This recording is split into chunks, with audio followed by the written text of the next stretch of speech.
Hello, and welcome everybody to the DeFi exploits panel. I want to thank Heather, Andrew, and ETHGlobal for organizing it.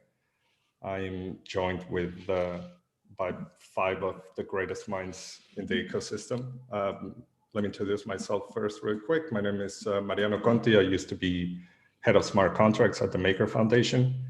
Lately, just a figurehead in DeFi floating around, waiting to see what's up. But for now, I'll be your host for the day. So let me start with the introductions. I want everybody here to just say a couple of words about what you do, and then please just yes or no if you've been personally wrecked in a DeFi exploit. So let's start with Sam. All right, cool. Hey, everyone. I'm Sam. I'm currently a research partner at Paradigm. And what I do, find bugs, report bugs, help white hat hack funds back if there's a problem.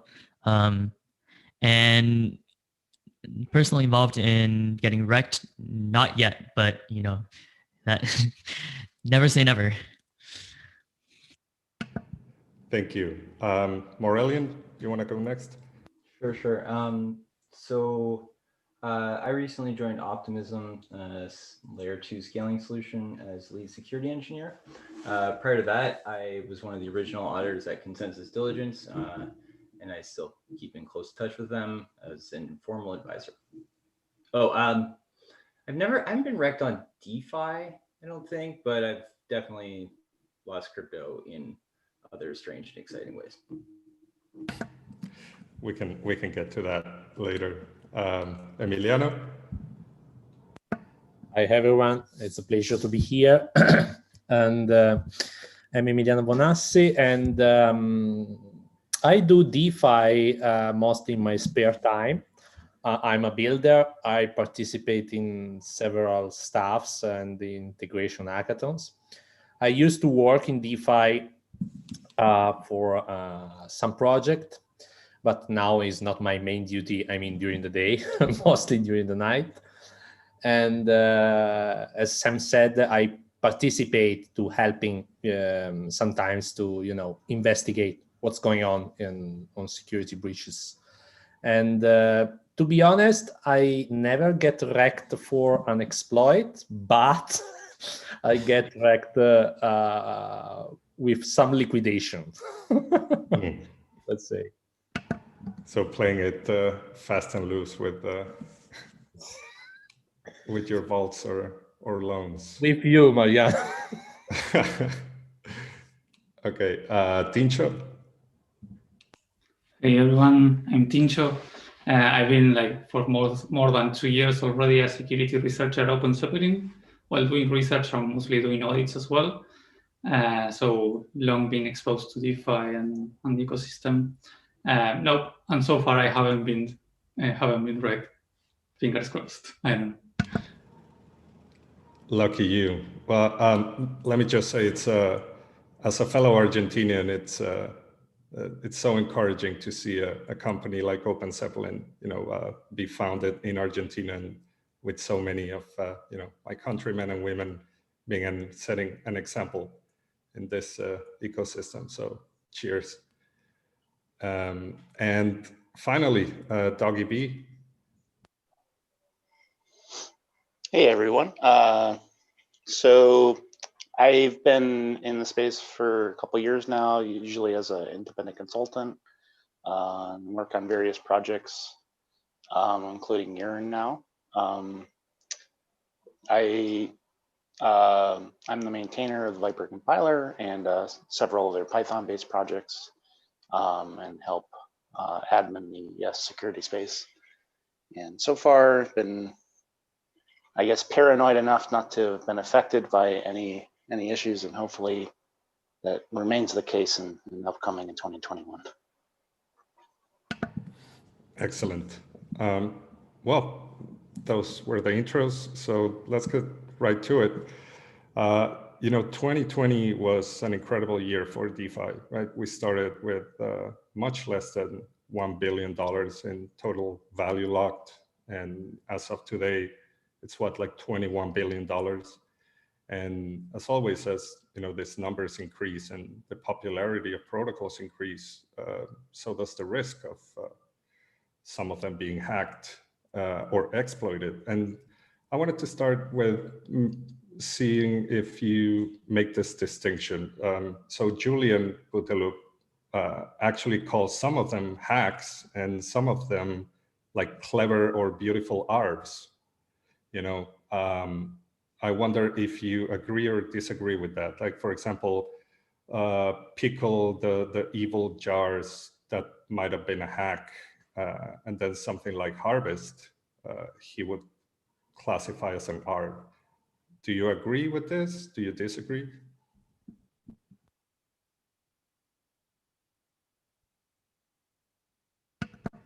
And whoever wants to answer. I mean, I have to admit, I don't really know what the details of that Harvest hack. Believe it or not, I don't read every postmortem, but I don't think I see a big distinction. Like, if somebody loses money, they didn't in a way that they didn't anticipate or expect, nor the developer through malice, then feels like an exploit to me. Yeah, I guess I would agree with that. And I guess the distinction perhaps is that the logic error was like, either internal to the contract that the developer created, or was kind of external through their misunderstanding of how to interact with another component. And as we see, more of these DeFi money Lego stacking behavior, that misunderstanding how to use an external protocol is just as dangerous as making a logical error internal to your contract. And luckily, since 2017 and the ICO boom, a lot of those internal errors, we've created tools and methods of detecting them. So a lot of that has minimized, and now we're moving to this external, how do we understand the system, how do we interact with the system. And that's kind of the next frontier of security and for Ethereum, I think. I agree totally with Maurelian and Doggy. I mean, it's a really, let's say, gray area, arbitrage versus an exploit. I mean, this is the area where Julian wanna play. I would say that as soon as you have a, let's say, a bad implementation, or maybe you are not using correctly external protocols, and you are target of this kind of stuff, basically it's not an arbitrage, it's an exploit. So like traditional markets, where we don't have any sort of smart contracts or whatever, if you let's say push the environment or push the other arbitrage bots to behave in some way, basically you are conditioning. So this is not playing fair, let's say. So for me, they were not maybe an attack, because an attack it's more something hard, but for sure they were exploits. And Maurelian told very, boldly, as soon as someone lose money, and this is something that it's not expected to be, then it's a problem. Yeah, I would say I agree with that, but I would put the focus on the word expected, right? Like perhaps for the attacker, it is expected for somebody to lose money, right? Because it's attacking the system. For the common people using it, obviously not. So I'm not sure to what extent expected or unexpected is the right word. This is like a discussion that I've had with many professionals already, and it's a discussion that I'm having with myself. And my bottom line is like what people have just said. Like, if there is people losing money, probably is not the best for the ecosystem, and there is something to be learned and to be fixed in the future. I'd like to ask how, we have in this panel independent researchers, people working for, or that used to work for big auditing firms. I want to know how you approach looking for vulnerabilities in smart contracts. For example, Sam, I think I saw you live stream once, and I was surprised to see that it was mostly reading from GitHub and pasting to Remix and running it there. I was surprised. Yeah, I mean, I think tooling is great. It for the regular developer, it really helps them catch the very simple classic bugs that we've all come to know and love. Like using block hash, but I guess it's just block hash now on the current block or past 256 blocks. There was a study that TrillaBits did where they found that I think it was like 50% or more of the bugs that they identified in their audits were probably not ever discoverable by tooling. That's sort of something I've sort of held as a belief before I found out about the study. I think really tooling is not the key when you're looking for bugs. It's really understanding the code, understanding the patterns that you need to be looking for. And that's why for me, like my tool set, unless I'm dealing with a huge code base like 0x, is just GitHub and Remix. In terms of process, I mean, the big question you want to ask yourself is like, what is the goal, right? You'll get nothing done without a goal. And for attackers, the goal is usually, to drain the money or drain the ETH or drain the tokens. And so my process is usually start there, right? Like if the contract has no way to send Ether out or has no way to transfer token out, there's no point looking for your bugs because it's impossible. And likewise, if there is a way to transfer the tokens out, that's where you want to get to. You can start working backwards from there instead of working forwards, because you're starting from somewhere that it's reachable, right? You're not starting from the entry point and then sort of like you're not sure where you're going to end up, right? You know exactly where you want to end up. It's the part that sends the Ether out. I want to know somebody like, Doggy. Yearn is probably one of the ecosystems that's most integrated with so many other protocols. And yeah. So we usually hear Android say, I test in prod, but that's only a half truth, right? It's you need to put things into Ethereum mainnet in order to properly interact with the plethora of protocols that are around. But there's a lot of things that you can fork mainnet state and test like that up to a point, right? Yeah, I mean, I usually would paraphrase that everyone knows that phrase, but I would usually paraphrase it as experiment in prod, because you can get an idea of whether or not something works, and people like Andre, they do this. They do a lot of experimentation, like off-chain and local development networks and stuff.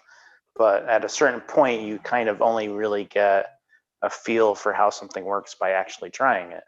And that's the experimental part. So when I first got involved with Yearn, like the design was a particular way. And I saw a couple points where I wanted to like give a little bit more of a barrier between like the aspects that interact with external systems. And that was really the kind of the genius of the strategy in Vault dual architecture. So you create this barrier between the external system and you have some sort of trusted entities in using that strategy that can do a migration or pause it, stop it, withdraw. Like they have a lot of actions available to them, and they can react quickly. And then that's connected to the vault, which is the user-facing portion where we want to obviously be more careful with how users interact with our ecosystem.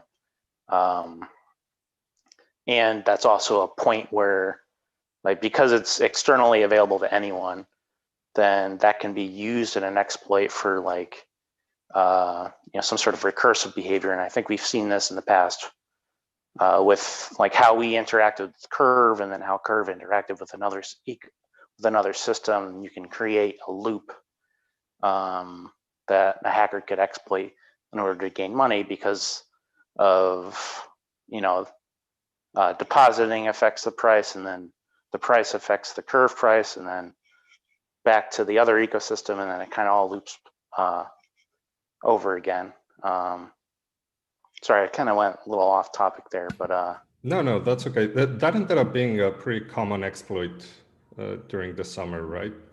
Yeah. So I would say there's a couple variations of it, but like the first idea is that if you can create a loop between like a lot of the Yearn clones fell into this trap, where if you can create a loop where the depositing and I think calling the earn function, which moves the funds over to it, could affect the price of the protocol it was invested in, and then you can call withdrawal to actually drop the price. Because you've created this up and down action on the price of the external system, you can actually manipulate that with a flash loan in order to extract value, more value out of the withdrawal action than you got when you deposited it. So that was one of the major changes that I ended up making, was there is no way for the deposit action to trigger a deposit into a strategy. That is a permissioned call that only the strategy keepers can call. So that prevents that action from happening. And then the withdrawal is also kind of, I guess the withdrawal is like the most important call to look into, because you do want users to be able to extract funds from the underlying strategies. Otherwise, they won't be able to get their funds, like 100% of their funds at all times, which is something we want to, move towards. So with the withdrawals, we analyze like the ability to suffer a loss in the strategy from doing withdrawal if you're in like a leverage position or something like that, and just making sure all the bookkeeping is accounted for there. Interesting. And I want to hear from Tincho and Maurelian, like their experiences with big auditing firms, and do you know how like what the process is like over there? Yeah, more or less. I could start by saying that it's different from like going into EtherScan and just looking for transfer, for external calls and so on. When we approach an audit, we take a more like holistic approach, because we are not only trying to break the system in every possible way to steal Ether is possible, of course, but we also take security like from other perspectives of how mature the system is, how we can improve in the future, how sustainable and maintainable it is. So an audit usually is a more comprehensive snapshot of the project at a point in time. My particular approach as an auditor, I usually go bottom up, in the sense that at the beginning, I don't want to be like misguided by the documentation that the developers put together. So I like only trust the code, and I will just start looking at the code and reading like line by line the functions and what is intended to do. And from there, I will like start building like the bigger picture of what's going on. At the end of the audit, my objective is trying to get to know the system even better than the people that design it. I feel that I need to learn all the rules about the system so as to be able to understand what can be broken, right? If you don't know the rules, you don't know what are the rules to be broken. And we as auditors, putting ourselves in the attacker role, we need to understand what are the actual rules to be broken. And to do that, well, you need to understand fully the code and to, again, be able to understand it even better than the developers. It's a super big challenge, but I don't know, it's exciting, and always something new comes up. Yeah, it definitely, like what Tincho says about maybe like not just thinking, what's the worst thing I can do and how can I do that immediately, is probably like, I think, one of the greatest differences between how I imagine, you know, like basically like mainnet bug hunting is, which is something I kind of started doing. Like I had a bit of a hiatus between jobs, and I just started doing that over the Christmas holidays, and found that really fun. And I think and through observing basically what other people, and in particular Sam, were doing just through comments, I sort of have been trying to shift my mindset a little bit more to just, how can I break this? Let's just try and do that as quickly as possible. Which is a more fun approach, really. But with auditing, I tend to have a very visual sort of approach to things. Like I really want to see how the system fits together, and what all the moving parts are. And so I often,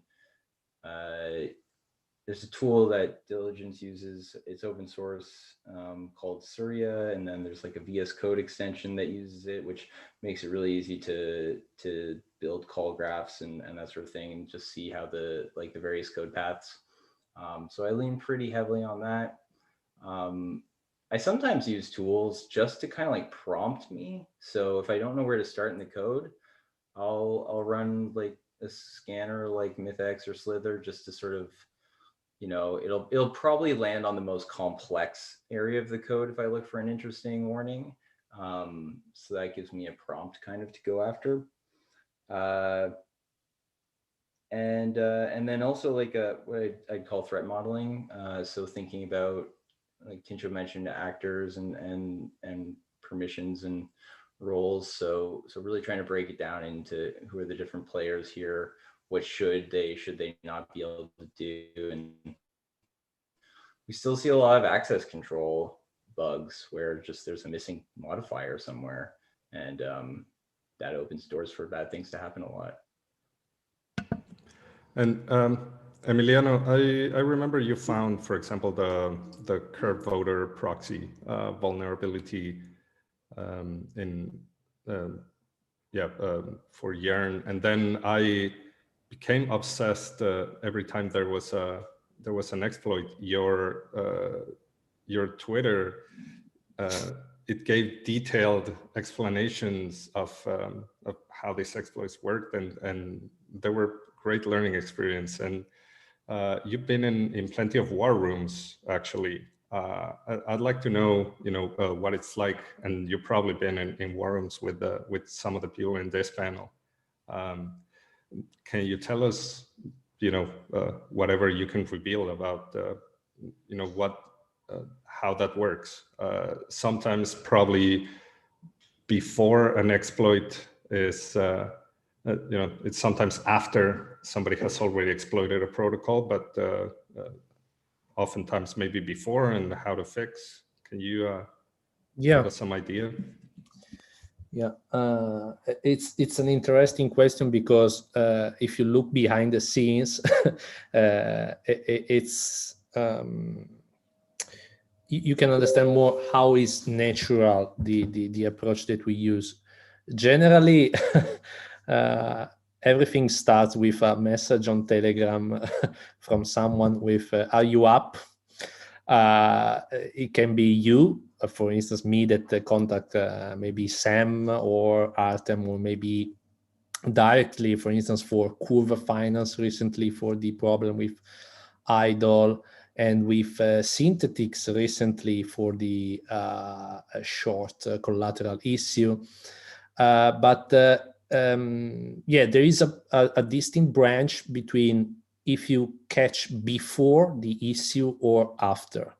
If you catch before, it's quite, easy, because you contact directly the founders of the platform or the contacts that you have to use. Most of the projects have contacts that you have to use for disclose the issue. You don't have to be shy. If you find out that probably is working, you have to contact them. For instance, with Yearn, I did another time and it wasn't an issue, but it's better if you alarm one more time instead of not alarming at all. So before that, you have all the time to discuss with the projects about the issue, to let them explain and to explain how to do how to replicate the issue. And after that moment, we will discuss after, maybe we will ask also to Sam, because he wrote that beautiful piece for the dark forest. Taking an action could be something dangerous, because, you know, we have front-runner generalistic bots that can do the same, I mean, replicate you, front-run you, and create the issue. So depending on the size of the problem, then you have to take different action. But I mean, if you catch before, it's quite straightforward. If you catch after, I mean, that someone broke already the system, you don't have so much time.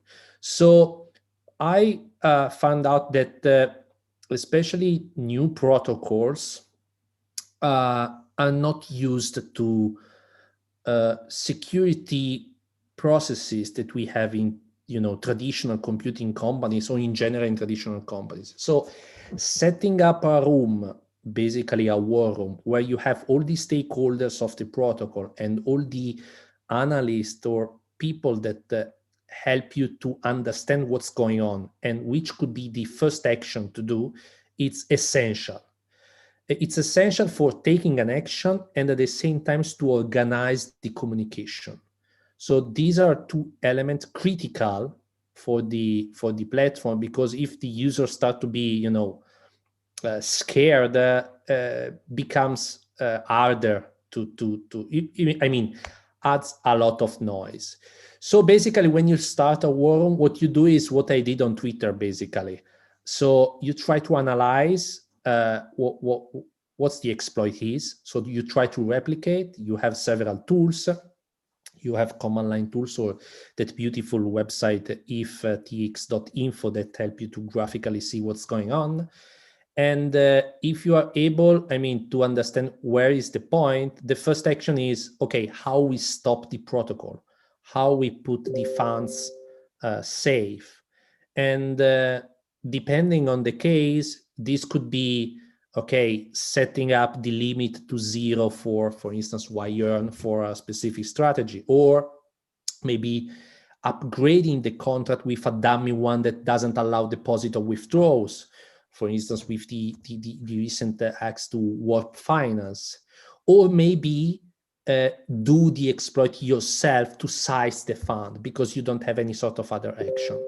So the idea is take the action promptly, avoid to get front-runned. And in this sense, you know, dark pools or services like, you know, Taichi could help in this sense. And that's all. I mean, after you basically put the protocol in a safe zone, then it starts all the second part that is quite important, because it's communication. So you have to support the protocol for leveraging communication correctly. So you don't have to rush too much. You have to communicate concisely. So you have to say, okay, we are taking an action. We are going to update you regularly on some time frame. So every 2 hours, every 6 hours. And then do a very, let's say, perfect post-mortem, explaining what happened and how are you going to, you know, it's basically in traditional companies is called correction of error. So basically how you avoid that it will going to replicate, and how do you basically, let's say, help the users that maybe lost funds. That's the idea. But explaining like this seems to be very structured. But if you participate, mostly of the time, especially at the beginning, you see that it's not so organized. It's quite important that someone inside the group take the lead somehow and do order. It could be also not technical, to be honest. But in this kind of situation, you have to be very, organized. Otherwise, it will be a mess. And more time pass, more issue you get. I think the follow-up. Sorry. The follow-up with what Emiliano is saying, it's about preparation. So, one thing that we really got set up like around 2018 was like setting up a security group where people could figure out how to get contact information for different projects. And that's like one of the ways that as a community, we're prepared to respond to these scenarios, because if you can't get in contact with them, you can't find the right person to help you solve the issue. And then as a suggestion to development teams out there, it's a great idea to have like defined procedures, or at least like a good understanding of how you're going to react to different types of events. Like if you have an upgradability system, maybe think about different ways you can like upgrade, quote unquote, to disable the protocol in different ways, and just kind of spec that out or have a contract ready to perform that action. So that when you're in the scenario, it's kind of an emergency scenario where you need to take action quickly. You can just follow the procedure or follow the deployment script that you've created in order to resolve that quickly. So you don't spend precious time when you're in this kind of war room scenario and you're stressed out about what to do. And if you're gonna run into issues with the dark forest, like Emiliano was saying, having all that planned ahead of time gives you more, emotional and psychological headspace to think about how you're going to do those actions without suffering, worse consequences than if you didn't. And Emiliano mentioned, Sam's amazing escaping the dark forest. On the one hand, I hope that Sam never has to write one again, because that would mean that we wouldn't have another DeFi exploit again. But I guess it's inevitable, right? I think your article was really good, that it brought to a broader audience like how some of this hacks happen. And for everybody who had already read Ethereum is a Dark Forest by Dan Robertson, in that one, the monsters won, but in escaping the dark forest, you ultimately won that time. Can you talk a little bit about that, or maybe another one that we don't know about? Yeah, actually, it's funny you mentioned one that you don't know about. There was a fun incident that happened a couple of weeks ago that I'm sure there's an interesting part to it that someone else is planning to write about, so I'm not going to spoil that part. But we had to rescue funds from a wallet that was compromised, and an attacker was running a sweeper on that wallet, right? So when you send ether to it, it would immediately sweep the ETH out. And so, we were really considering how can we get tokens out of that in such a way that, the attacker doesn't pick it up. And I think, so in that case, we actually, we considered a lot of solutions. If you haven't heard about Flashbots, it's a project that Tina and Co are working on, and Phil. And they've got, this API that very much resembles what we used with Taichi during escaping the dark forest. We considered using that, but unfortunately, it was a bit slow for getting the tokens out. So in the end, we managed to get it out with just deploying a contract that performed all the requisite operations, and then quickly getting transaction out from the compromised wallet. There's another story in there about getting the NFTs out, which I'll leave for the other people to tell that tale.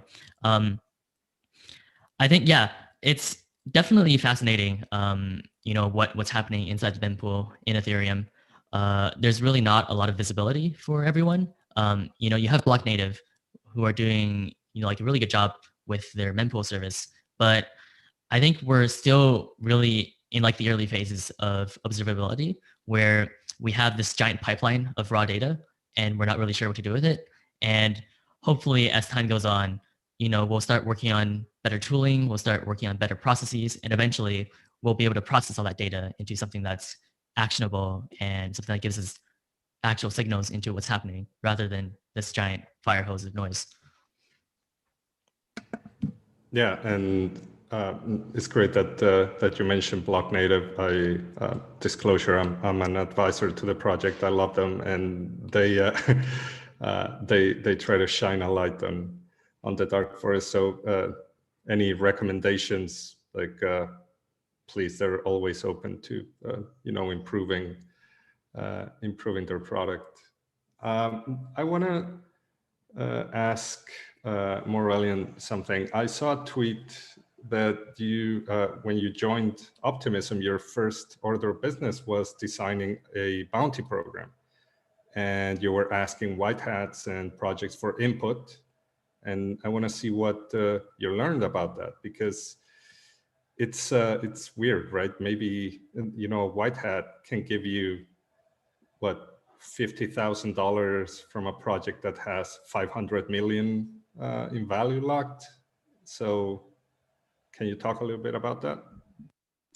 Yeah, absolutely. I mean, thank you to everybody. I got so much help with that project. It was fantastic. There was so much good stuff. I mean, I think that So bounties, I think they're something that comes up a lot, and maybe the first thing to say is, how do you think about a bounty? The way that I think is one way of thinking about it, at least, is that it's at least it's a way of incentivizing talented people, and there's a scarcity of the talent that it requires to find these kinds of exploits. It's a way of incentivizing them to your code base. So in that way, it's something of a substitute for an audit. I won't get into that, but I really don't consider it to be a substitute for an audit. But it serves a similar purpose in that sense, in that it's eyeballs on your code looking for bugs. You can also think of it as simply like the way you want to find out about bugs. So that's a little bit more where it is perhaps an alternative route for a talented security researcher to get some compensation. And there's often, people like there's always discussion about trying to peg the payout to the amount of money that was on the line. There's just they're so divorced in scale in our space that I think that's almost, if you try like 10% of like $10 million is still more than a lot of teams have to pay. And if they did pay it, they wouldn't really be able to continue paying their developers for very long. So really, I think of it as like, it's way easier than trying to launder money, and way less stress knowing that you operated legally and are not going to have anybody coming after you, and don't have these ill-gotten gains, as well as more ethical, so you can sleep well at night. Other things that I learned, the importance of, so my understanding, like what I've been told, is that it's really like it's like any announcement, right? So you get like a huge rush of attention and people coming in and looking at your stuff. So you really have to get it right off the bat. We actually decided, I'll say this now, so we're launching our system on Friday. We'll have a security.md and a disclosure page, and probably sort of a good faith, we'll figure out what we owe you if you report a serious issue to us. But we decided that getting the bounty design right was something we didn't have time to do right now. We really wanted to get it right off right from the get-go. So it'll be later next week, I think, that we actually release that bounty program. But so having the details down clearly so that people know, just doing the work so that people can see like what, you know, that you've thought about how much you're willing to give for what kinds of exploits, pointing people in the right direction, saying, you know, can you drain all the funds from this, or can you cause, like in you know, Optimism, very, very strange system. So, you know, it's not just an Oracle exploits, but like, can you invalidate a fraud proof or cause like a consensus failure between the two layers, if you will. So laying that all out, making it really easier for people, providing good documentation so that they can get into the code base with like minimal effort. Those were a lot of the good suggestions that I got that I maybe wouldn't have known how important those aspects would be without that feedback. Do you think something like Immunify, I believe it's like an on-chain bug bounty platform? Yeah, I haven't really looked into it. I thought it was just a page where it lists bug bounties that people can go and so just sort of aggregating information. Is it doing an on-chain thing? I believe they said they were going to do a 500K bounty on BadgerDAO, but I'm not 100% sure. I don't know if somebody here knows a little bit more about it. Otherwise, that's like the holy grail, kind of, is like this idea of, can we put the money on chain, like put the bounty on chain, and then that bounty contract can assess whether or not the exploit has happened in the target contract. My sense is that, like, if you can write the invariance effect or the properties effectively enough in an external smart contract, like, then you can also just write those checks in the smart contract and not get hacked. Like, I don't see it. Like, I think it sounds awesome. I just don't see it ever actually happening. Good point. Tincho, let me ask you this. During the food coin craze, I would see so many projects just copying another code base, launching, and then tagging auditing firms on Twitter. And it's like, hey, can you audit us for free or for like 5 ETH? How do you feel about that? It's like, there are so many, you know, there are not enough auditors, right? And I think that's also why you created DamnVulnerableDeFi.xyz. It's a series of coding challenges. Is that a way to bridge, you know, developers to have like a more security-minded, you know, mind, so to speak? I can program, I can architect and develop smart contracts, but it is not my strength. It's not in, you know, the security part of things. I think that requires a different kind of training. Yeah, at least for me. Yeah, let me start. I think there are two questions entangled in there. Let me start with DamnVulnerableDeFi. Yeah, I basically built that because I wanted to, the best way for me to understand what is going on in the DeFi space and seeing all the postmortems and write-ups on Twitter and stuff is for me to actually locally try the exploit and understand step-by-step what's going on. So as I was doing that in my home, my personal computer, I realized that I was actually like building challenges for myself, and that it would be awesome if I could publish those challenges out there for developers to understand what are the common pitfalls today in DeFi. It's clearly inspired by many countless CTFs and war games and so on that there are in classical application security, let's call it, and also inspired by the Ethernet, a war game that Zeppelin created by Alex Santander a few years ago, and Capture the Ether and so on. There are plenty of them, I think, already in Ethereum, but DamnVulnerableDeFi is extremely like focused on DeFi problems that I have seen during audits, in exploits in the wild, some like little things that I add into the code to make it more challenging. Some people have told me, hey, this is this is awesome, but I didn't also find it like super challenging. And then I realized that that is true. Like many of the actual exploits that we see today in DeFi, and they are not that complicated. Once you already found the vulnerability and know how the system works and can execute it, yeah, of course, that is difficult. But in DamnVulnerableDeFi, I wanted to take the whole complexity of that into its simplest form. So each challenge is like a simple way to exploit a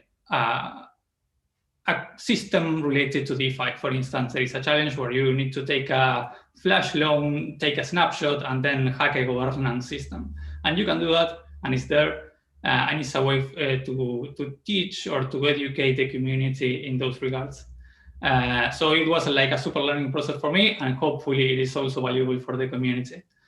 Coming back to like the original question about like auditing firms being tagged in Twitter for audits, I don't know. I think that many, like the most respectable auditing firms have built a reputation already in the space. So I don't think that we are particularly affected by a project tagging us or not in Twitter. But it's also true that today many of these most respectable auditing firms in the space are like super booked, fully booked. Everyone that has tried to book an audit with these firms has probably seen that already. So there is clearly a shortage of auditing professionals in the space. But I don't think that tagging a specific company in Twitter will change that.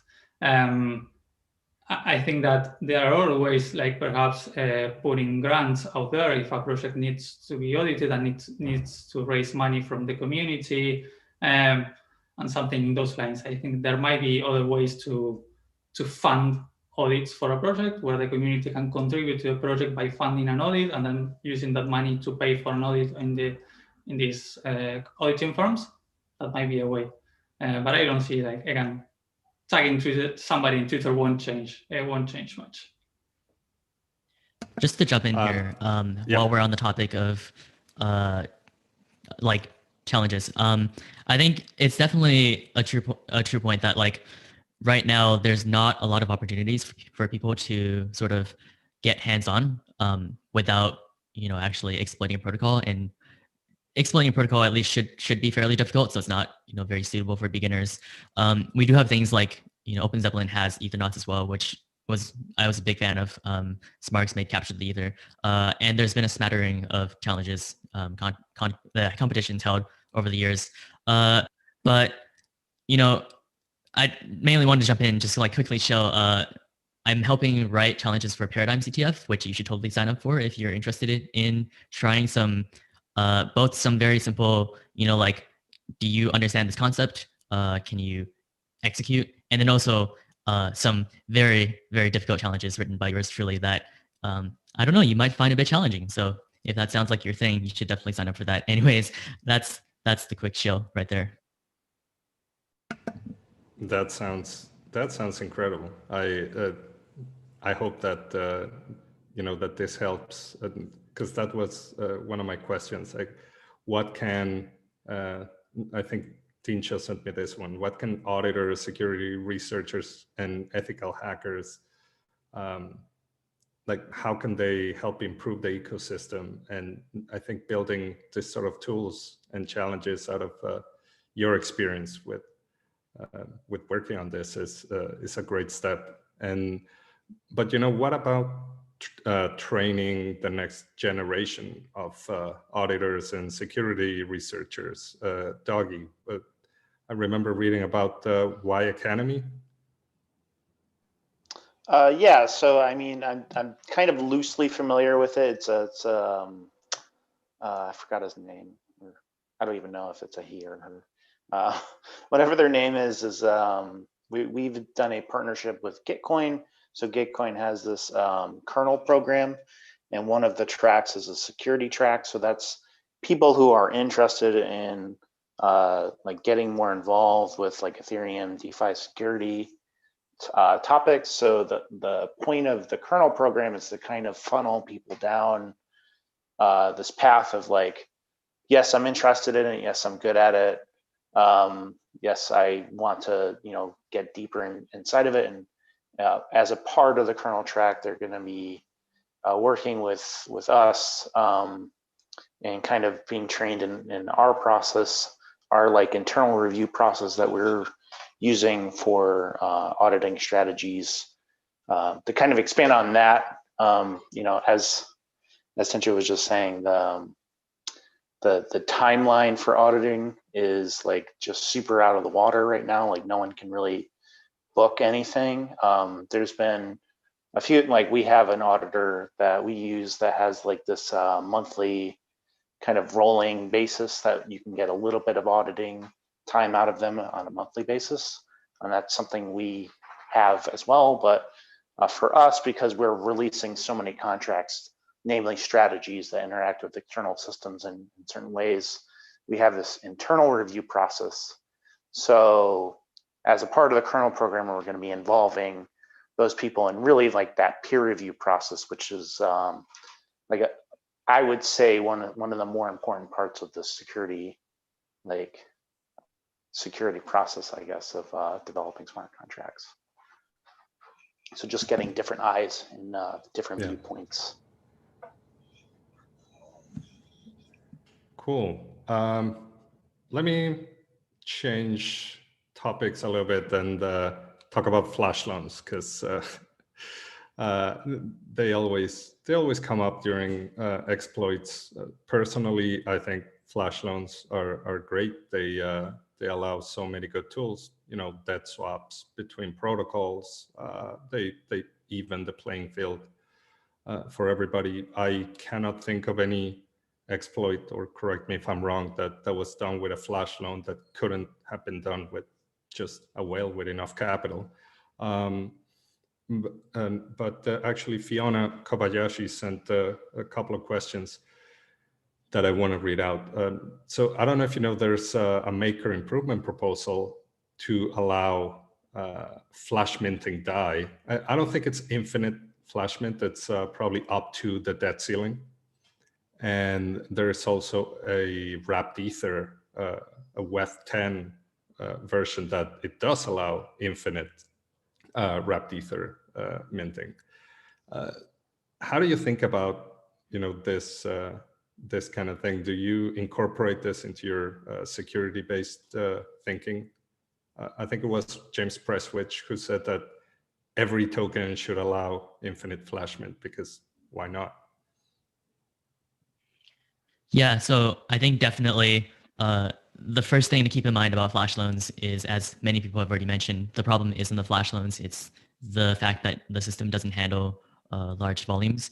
And I think with flash minting, it's even more interesting. Yeah, like I took a quick look at Maker's flash mint DAI implementation, and it is up to a I think it's a separate ceiling configured in the module itself. And I'm super excited for the future that brings. I think it's sort of, flash loans and flash minting sort of forces people to consider things that they otherwise would have shrugged off and then would have, gotten bit by down the road. And then with their introduction, they now have to consider it, before launch, right? Or hopefully consider it before launch. Because if not, then it's not a whale who notices that can attack you. It's anyone who notices that can attack you. But then of course people implement protections, like they'll prevent any contract address from interacting with their contract, or they'll prevent you from withdrawing in the same block that you deposited. And I think this is sort of in the same vein as the non-rentrant modifiers, where I've seen some people mention this feels kind of dirty, you should just design your protocol to work properly. And I just wanted to offer a counter argument that if it fixes the problem, right? You could definitely rewrite your code to make it so that it is re-entry safe and then not use a modifier. But if the modifier works, why wouldn't you use it, right? It's providing the security you need, even if it might feel a bit dirty. And then same with the TX origin, Ecos message sender, it still raises the bar for an attacker, right? Like at the end of the day, you're still adding additional security, even if it feels a bit dirty.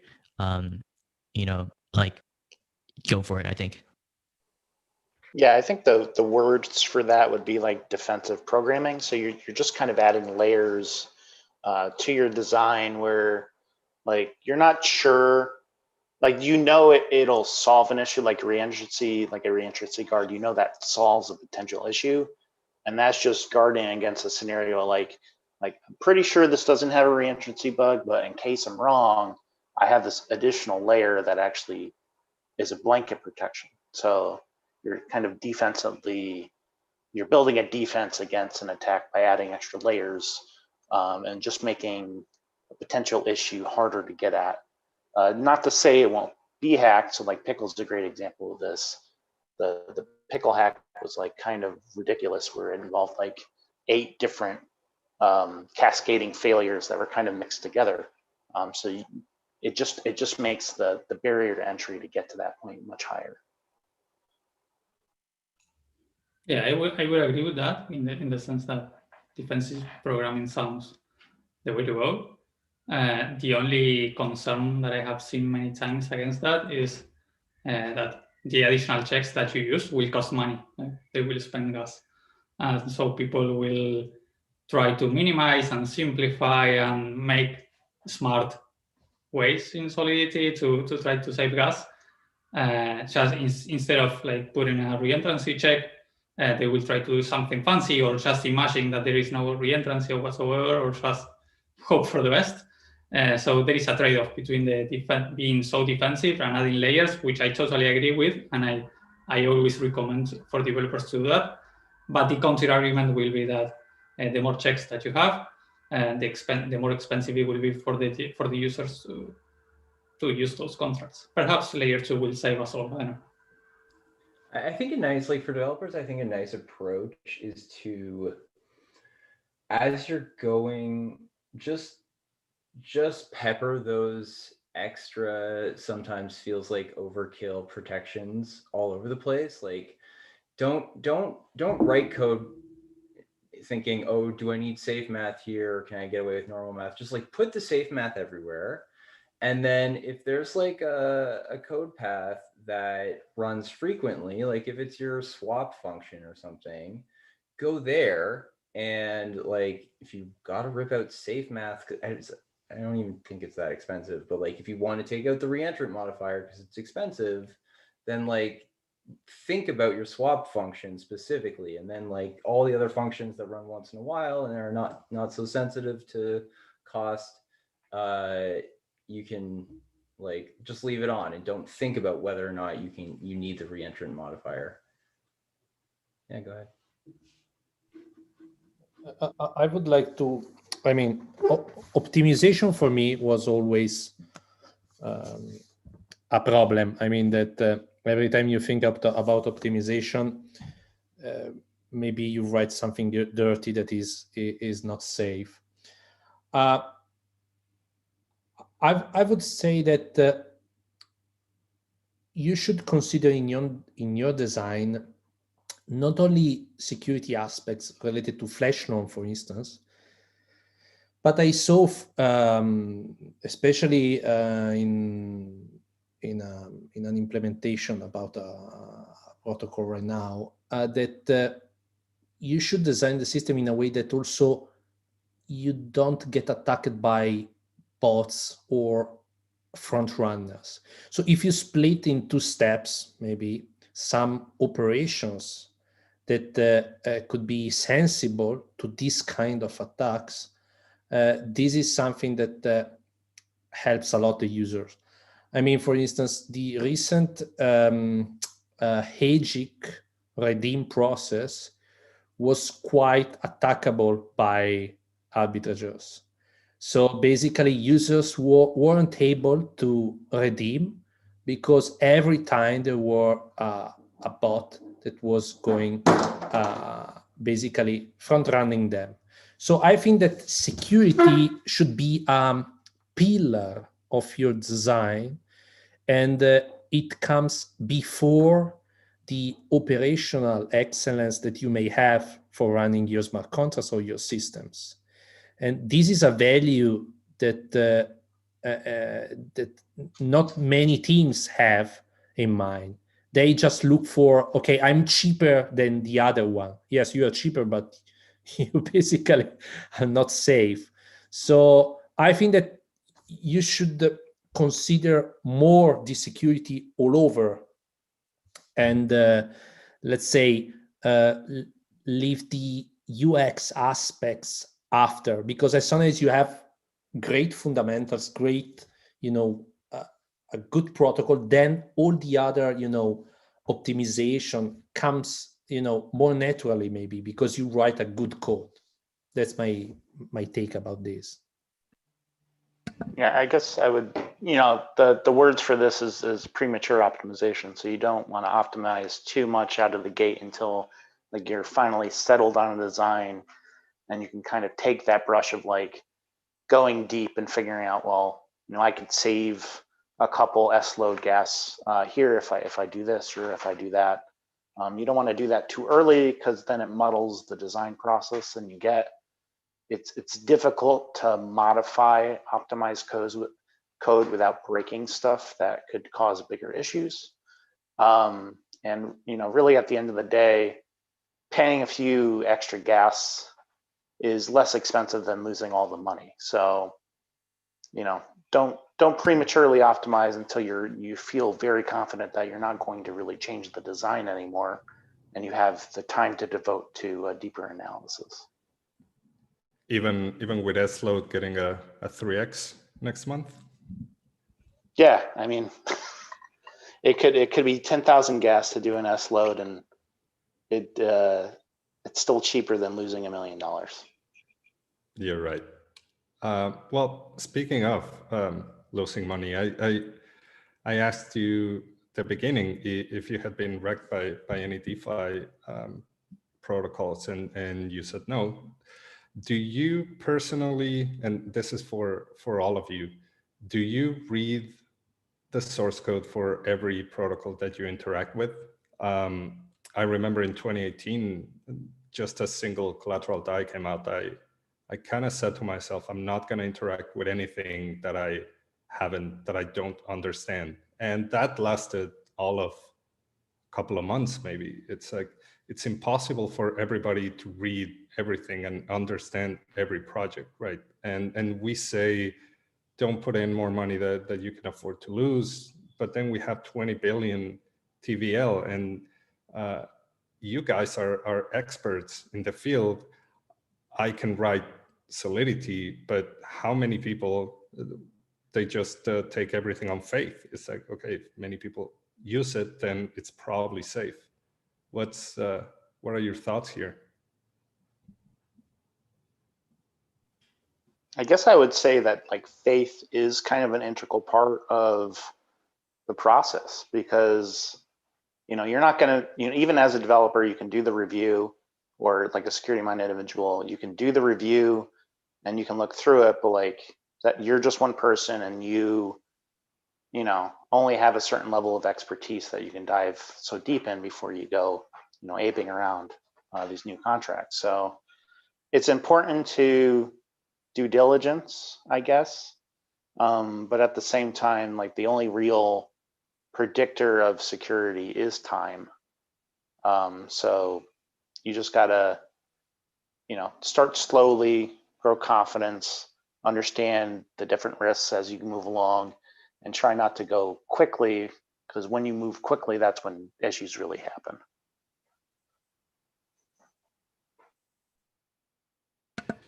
I want to hear from the rest of you. Do you use protocols that you personally haven't read the source code? From my side, let's say time is important. If you want to be a farmer, I'm not a farmer. I mean, a farmer like many others. It's hard. So basically, you go with face value with people that are already interacting with, and sometimes yes, it's maybe easier because you see, okay, it's a copy. We have tooling for checking that it's exactly the same of the other, just few parameters, and you go within. I would say that maybe not reading all the source code, but when I interact with,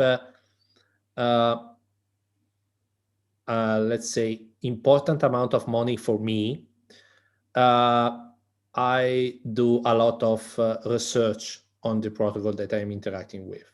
So for instance, when I interact with Compound, with Aave, with Maker too, Maker was the most difficult, to be honest, to understand at the beginning, but I did a lot of research. But this is a suggestion, and I would say an imperative for anyone that want to interact with DeFi protocols.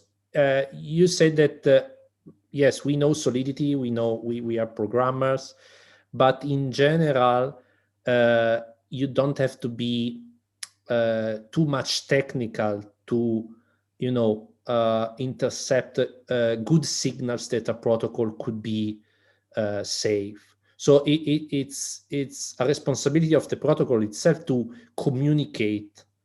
Okay, it's if it's safe enough. It's have some sort of insurance for any hacks. If you see that it has a bug bounty, if you see that did maybe few audits with several recognized companies, obviously it's not a guarantee, but all these elements give you an image that, okay, this protocol take care of the security of itself. So, okay, it could be a good signal for me. I would say that it's unaffordable, inimaginable that you read every single line of. Also, if code is low, yeah, it's okay, but who is reading the traditional law itself? I mean, it's too big. Yeah, I agree with that. I don't think nobody does that, like reading the entire source code and then understanding everything. At the end of the day, it will boil down to the risk that you want, to a level of risk that you want to accept, right? I won't be giving financial advice here, but even if you already know the entire source code that you can find on the blockchain, or I don't know, going to ETHScan, but you would be trusting ETHScan that the source code that is showing to you is real and so on and so forth. But then you need to also trust or review the front-end code. I don't know if anybody here has gone to a DApp and read the source code of the DApp. And then you will need to go to MetaMask and ensure that the MetaMask version that you're using is the actual one. And so there are many moving parts. And even if you want to be fully sure about it, it will take you so long to do it that it wouldn't make sense. So yeah, there are trade-offs between, I guess, what you want to do, the value that a project can add to you, and how secure it is, or how you see security.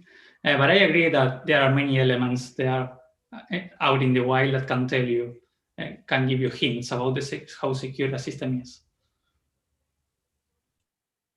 Yeah, I mean, I think this is I can think of at least one person who would have done really well with proving whether his MetaMask was the legit version. But I think also this conversation is raising a really interesting point, which is there's so much code out there that, as a user and maybe even as a developer, it's hard to get that full grasp of what the wider ecosystem looks like, which is a problem because, you can have two protocols that are perfectly secure on their own. And protocol 1 has a weird quirk that, by itself is totally fine. And then, when the developer of protocol 2 comes along and wants to use protocol 1, that weird quirk turns out to be the facilitator of, a critical bug. And so this is a problem which I don't have a solution for, certainly not off the top of my head during a panel, but it's definitely a problem we're facing, which is that, as the ecosystem grows, it's only becoming less and less manageable for any individual person to reliably ensure that their product and, every product they're building on, recursively is secure, and also all their interactions are secure. I think everything's been said there. a slightly different like way of responding to the question is that I personally was not a big. I got into DeFi because I had to understand it for my clients. It kind of crept up on me, and so I would do these audits for a while, and then I realized like I actually just had to use these things to understand how they work, and I often find like maybe yeah I come at it more big picture, so I often like I'm going to have to put some money into this to like basically pay the education cost of a few $100s of like using MetaMask and playing with the interface and seeing how it changes. And I think that's kind of an interesting way of if if you're spending money that you can afford to lose, and that's really all I have in DeFi is it's just so I can understand it. There's sort of an interesting effect to where, maybe I don't care enough to read the source code until I put some money in. I'm like, oh, what actually just happened? Where can I? So it's a good way of kind of throwing some breadcrumbs into the system for you to follow. And that's how most of my money gets into DeFi.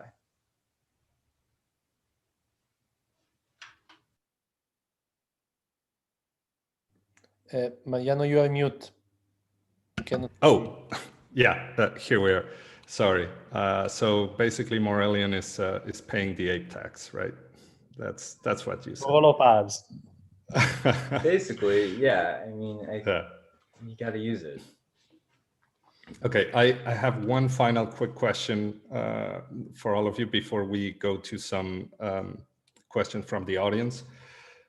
So we have yet to see the big one, right? The big exploit that everybody's expecting, even though there were a few big ones in 2020. I don't think we've seen the big one.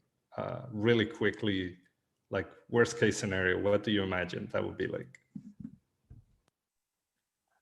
I mean, we saw like 30 million in 2020, right? How much bigger do you want? Come on. I don't know. I mean, like, I guess the thing is, like, all the existing protocols with the hundreds of millions in funds have been fairly well battle tested. I'm not expecting, although knock on wood, I'm not expecting any of them to get hacked in 2021 if they survive 2020.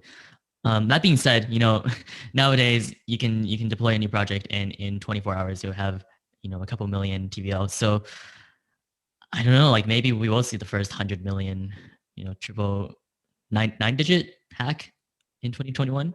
That would be a pretty awful milestone to set, but if we're on the topic, I guess perhaps the big one will come when somebody really compromises a price oracle. I guess that at some point, today there are like a few price oracles on chain. Many of them can be compromised, and there are a really high number of projects depending on those. So perhaps if you can actually compromise a price oracle, you can like break many projects depending on those. Like you don't need to have a vulnerability in the top 3 DeFi pods, DeFi projects. You can just compromise one price oracle and then rule them all. Perhaps the big one will come there.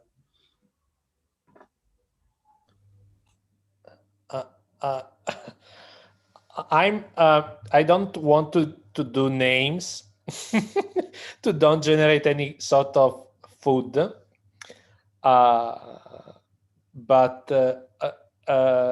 sometimes I stay awake during the night for these 3 reasons. The first one is I don't want to see another Black Thursday.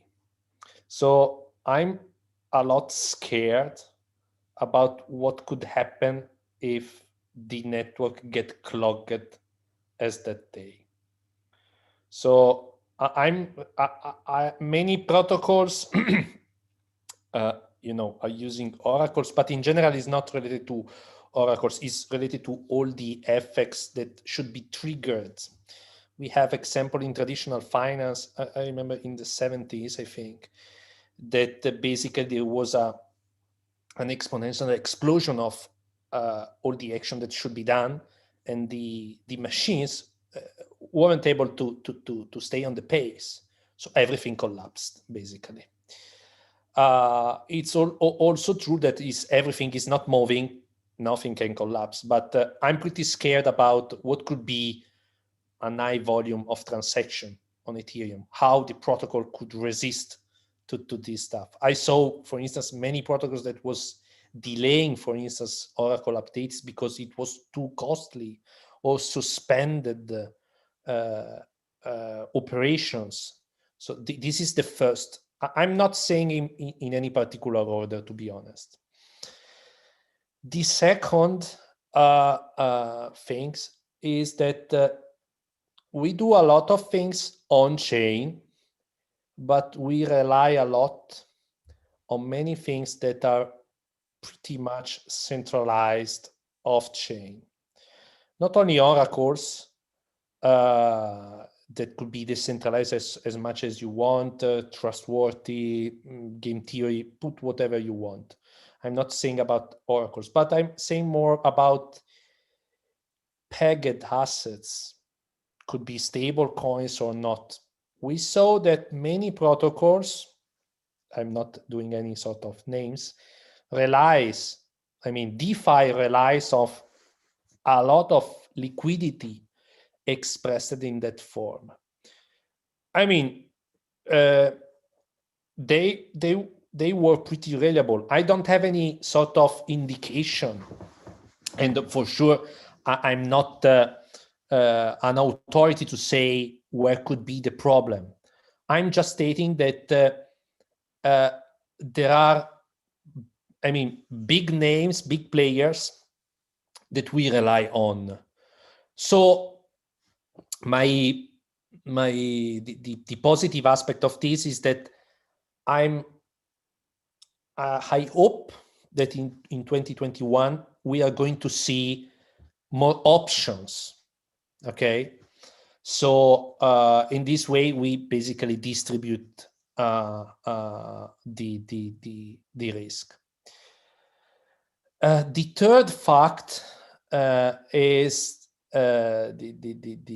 it's basically an unknown black swan. We are so interconnected. We already demonstrated in the past that we could have some sort of butterfly effect. You touch in one place and you have an effect in another one, very, very distant, very close. So I like a lot how much we entangle, but at the same time, it raises a lot the systemic risk of all the ecosystem.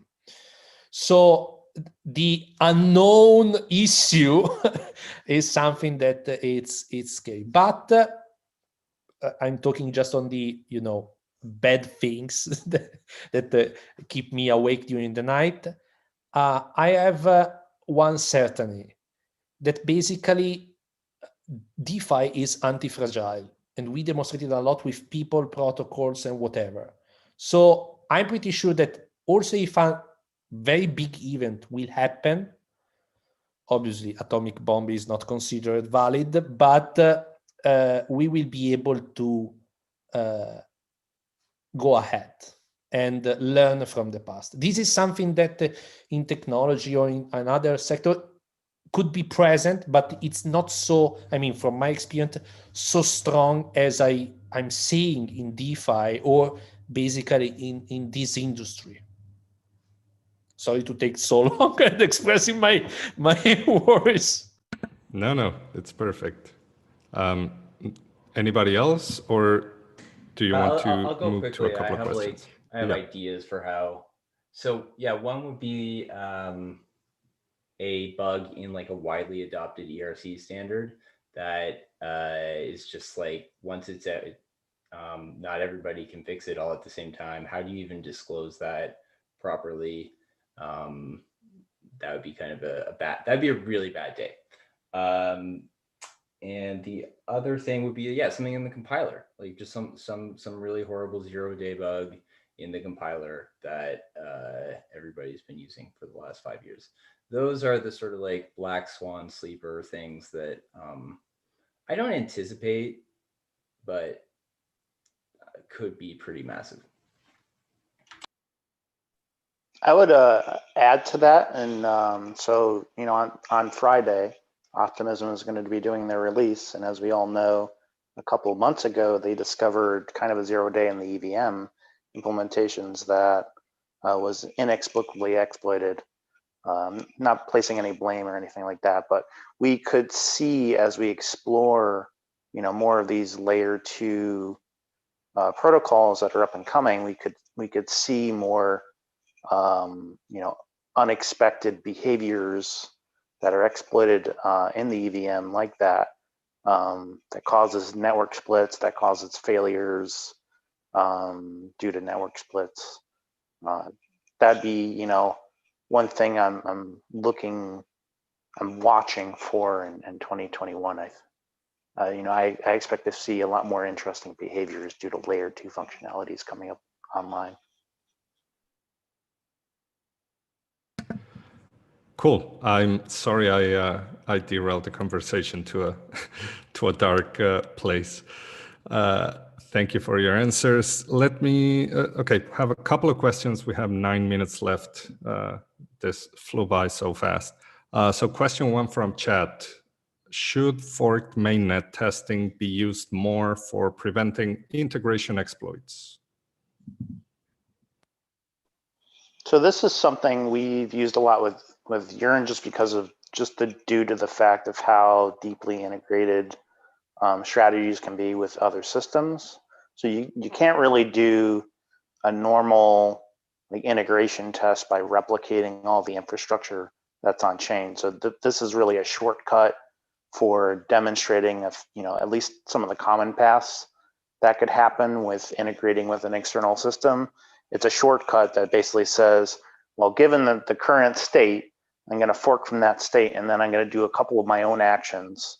And it also gives you some you can actually mock like a protocol is multi-sig or a governance contract or whatever, and force it to do something in this fork mode that you obviously can't do on the real mainnet.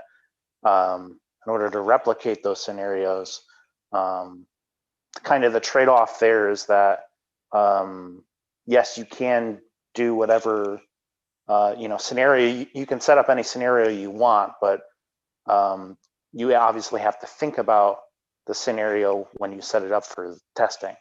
So you can't actually replicate on-chain behaviors unless you do like a serious deep dive and train like an AI model or something to act like an arbitrage bot or something like that. That's obviously behavior that's way more complicated, and you can't really replicate in a testing environment. But you can Maker is a good example. Maybe you want to express Maker OSM shutdown or something like that. You can replicate that scenario in fork testing, and it's a shortcut for basically replicating Maker's entire system, which would probably take you a week to do. So this is just easier. You just fork mainnet, you do the couple of actions that gets it to OSM shutdown, and then you see what happens with your system during that. Cool. Let me ask question number 2 from the chat. What is the future of smart contract security? More better audits, insurance, or something new?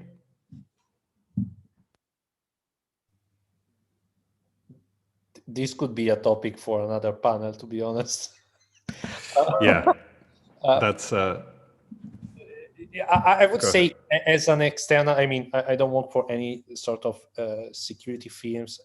As a developer or builder, what I would like to see, Zeppelin is doing a great work on this. It's shared common patterns, shared not only from the code perspective, but also from the process perspective. Doggy says a very important stuff. You have to prepare when you go in production. It's not only deploying a stuff, you have a front end, you have also to have some few process in place, a disaster recovery, an emergency plan, you can call whatever you want. So this is, I would say that it could be a community good. So if we are able to push you to promote this practice, along with, maybe a committee of, experts or whatever that help the protocols, could be also participant to the protocols, to define those. I think that would be great. We already have some of them, but are not so, promoted.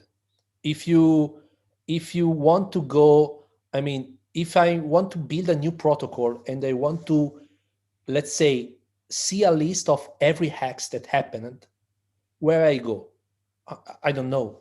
I mean, so having some sort of central point that help you to develop, following the best practice, could be something quite cool. And last but not least, but then I will, leave the words to more expert than me. I would like to see more liquid auditings. So I would like to see more people that are vertical on security, that works side by side with the teams that could be engaged continuously. Not, okay, I finished the development, that's all, please audit. So a more lean, agile approach on this. That's my expectation. Yeah, I would agree with that. Definitely, there might be room for improvement in audits, in the sense that we could integrate better with the fast development cycles of the development teams in Ethereum. That would be great. And that is something that we are currently working on, actually, at Open Zeppelin. And another thing that I really think that will come in Ethereum in terms of security is somebody has already mentioned this, but it's more related to operational security, in the sense that an audit is obviously like a snapshot, a picture of the security probably before you deploy. Then you have bug bounties, there are other things. But it is also really important to have operational security once you have your system deployed, how you detect what is going on in your system, and how do you maintain, how do you execute actions, and so on. You need a platform for that. But I have to say, like at Open Zeppelin, we have Open Zeppelin Defender. You can sign up for that, and it's mostly focused on operational security. And one last thing I'd like to shout out is something I'm looking forward to is, as we mentioned, these projects are just getting more complicated. It's hard to keep up even as a developer on how they work and how they interact with the rest of the ecosystem. So DeFi safety is something I kind of advise, and they've been working on trying to distill that information, at least like what's publicly transparently available on these projects, into like a score, an easy to understand score that people can use, as a proxy for actually doing that analysis themselves if they don't necessarily have those skills.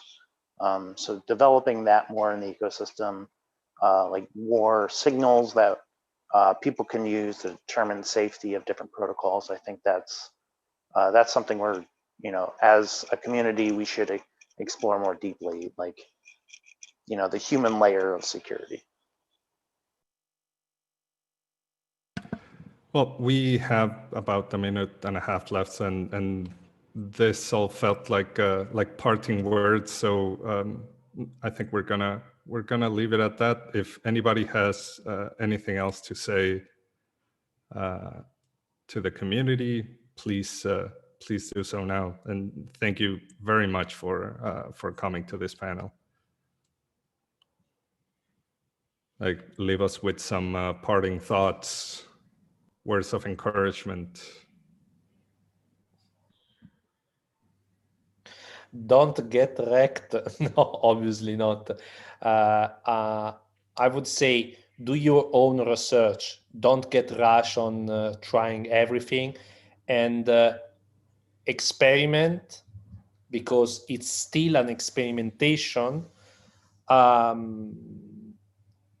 What you can afford to lose.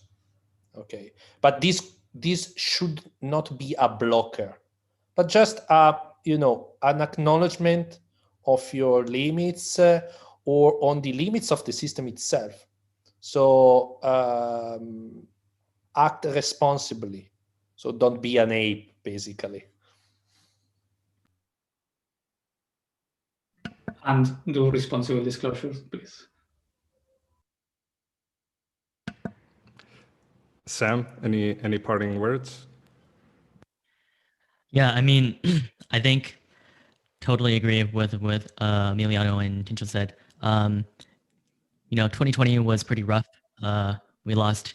I don't know if someone did the tally. I think we definitely hit over 50 mil, probably over 100 mil. Some. Let's try to make 2021 better. Let's practice good development practices. Let's make sure we have all the documentation up. Let's make sure we're engaging with security researchers where we need to, with auditors when we need to. And then for the users, yeah, let's do your own research. There's plenty of scams popping up. It breaks my heart when I get DMs on Telegram when people ask me, like, I just bought this token that, is like mooning on Uniswap and now I can't sell it. What do I do? And I just have to tell them, it's your money is gone because that was a scam. So yeah, let's try to take all the lessons we learned from 2020, apply them to 2021, and then maybe we can close out 2021 with a much brighter future. I guess not future by December, but you know what I mean.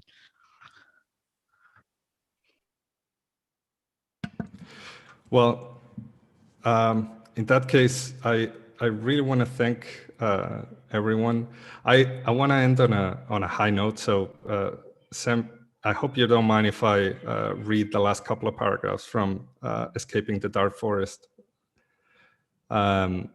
So this is for everybody. After everything we've heard, I just want to remind you that there's people like our 5 panelists out there looking out for us. So on a late Tuesday night, our unlikely group united under a common cause and worked tirelessly to try and ensure that over $9.6 million would be returned to the rightful owners. All of our efforts over the last 7 hours led to the single pending transaction and the spinning dots that came with it. When the loading indicator finally turned into a green check mark, the tense silence on the call gave way to a collective sigh of relief. We had escaped the dark forest. I suggest everybody read the article. I sleep better knowing that you all have our backs. And on behalf of myself and the community, thank you, Emiliano, Tincho, Sam, Doggy, Maurelian, for all that you do and that all your contributions to this space. And I want to thank Heather, Andrew, and ETHGlobal for organizing this event. And thank you, everybody, for joining. I hope you had fun. I'm Mariano Conti, wishing you have a great day. Thank you.